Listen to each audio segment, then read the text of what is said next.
I didn't realize the house had become quiet. Not all at once, silence doesn't arrive like a storm. It settles, patiently, like dust on picture frames you swear you'll clean tomorrow. It wasn't always like this.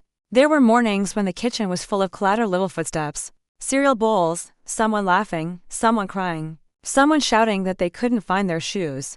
There were nights when I fell asleep before my head touched the pillow. Because motherhood leaves no softness for exhaustion, there were years, not days. Not months, years when I did not hear my own thoughts.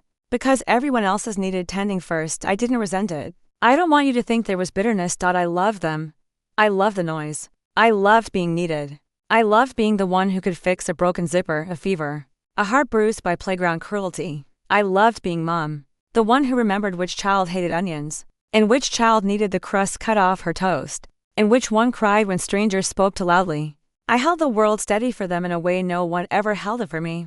Maybe that's why it mattered so much. My husband provided. He worked, he brought home paychecks and sometimes flowers on discount holidays. He wasn't cruel. He wasn't violent. He wasn't absent in a dramatic storybook way. He was just somewhere else. Even when he was in the room. You know the kind of presence I mean. The kind that looks at you but doesn't see you. Someone once told me the opposite of love is not hate. It's neglect. Hate means you still feel something. I don't know if that's true.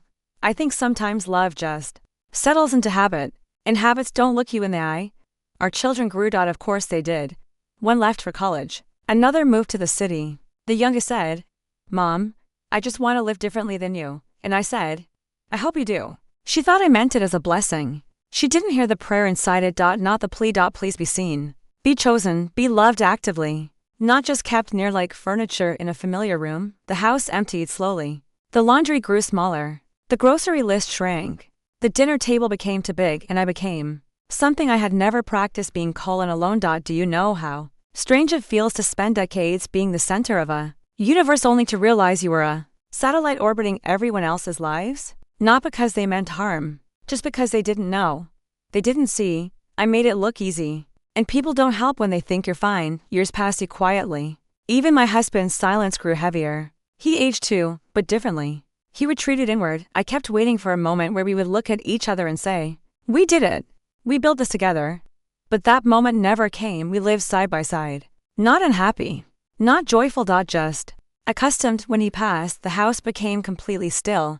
Not quiet like before. Empty. There's a difference. Quiet is when there could be noise. But there is in single quotes T. Empty is when there is no one left to make it. I cleaned the house for days. Not because it was dirty, because I didn't know what else to do with my hands. Hands that had always been useful, now they just hung, useless in stillness. It was only when I was sorting boxes in the attic, the ones no one had opened in decades, that I found a cassette tape, labeled in his handwriting for the kids, if they ever ask.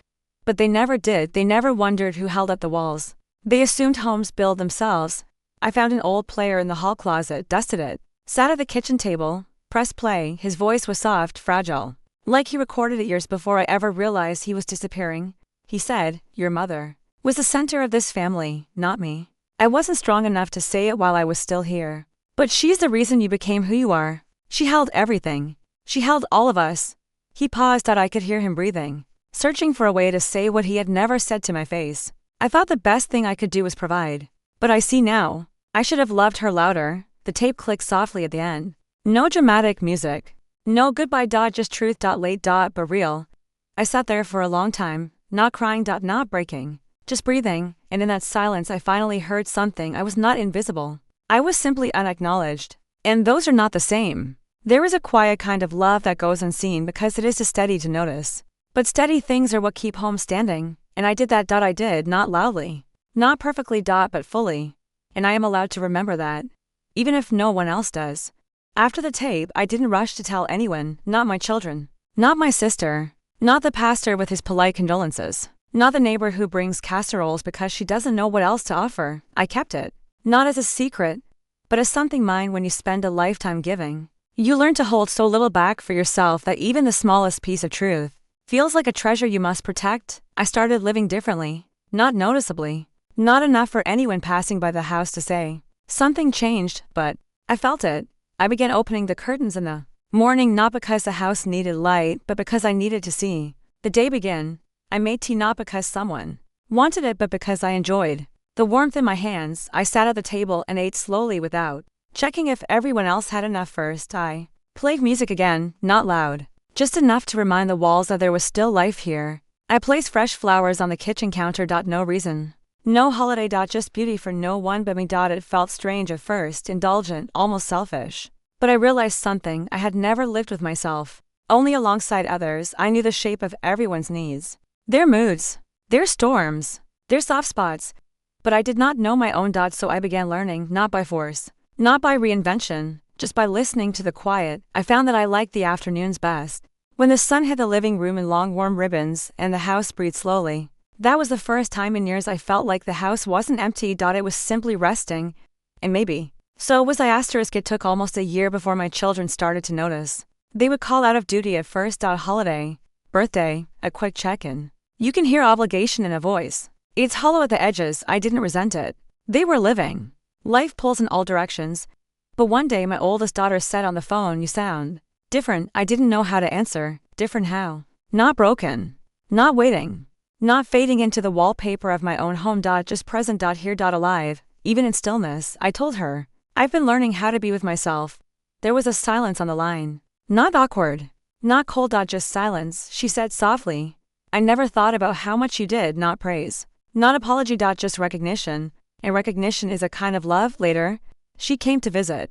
Not because she felt obliged, because she wanted to. We sat together in the kitchen, the same kitchen where I once stood alone and held the weight of the world, and we didn't rush to fill the quiet. She looked around the house with new eyes. She saw the tape recorder on the counter. She didn't ask, and I didn't offer. Some truths are not meant to be explained, only understood when the heart is ready. But she reached across the table and took my hand, not as a child needing comfort. As a woman recognizing another woman's life. And that was enough. More than enough. Sometimes I still wake up early, long before the sun, when the house feels like it's holding its breath. Old habits don't die, they just loosen. I still set 2 cups on the counter sometimes, one for me, one for him. Not because I'm pretending he's here, but because for so many years, love looked like remembering someone else's morning, and there was tenderness in repetition. Even when the reason changes, I don't talk to the empty chair. I don't whisper to the rooms. I don't chase his ghost.